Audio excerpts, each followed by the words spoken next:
哎呦，不得了，再看看个死人烂了呢！那部车子上得来F腾强，而且还不肯出动力水，退休工资3600，喊我哪办？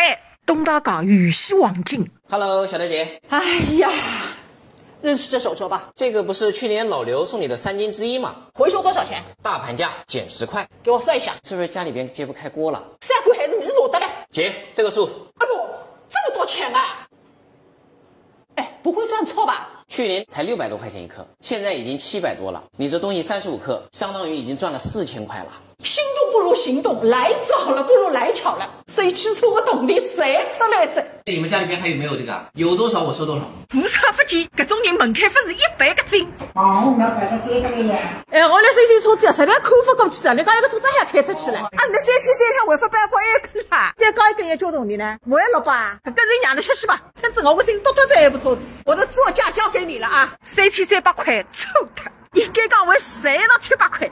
大致整整3年天，4S 店总算通知我去拿烂胎卡车。像一种汽车吧，发水没安装，水没肉通。2009年新车一落地，我做过第一桩事体，就是带着爷娘儿子到江西南湖去自驾游。2012年我开着一部汽车带儿子媳妇到花果山，从41岁开到57岁，整整16年，不知不觉当中，你已经成为着我生活的一部分。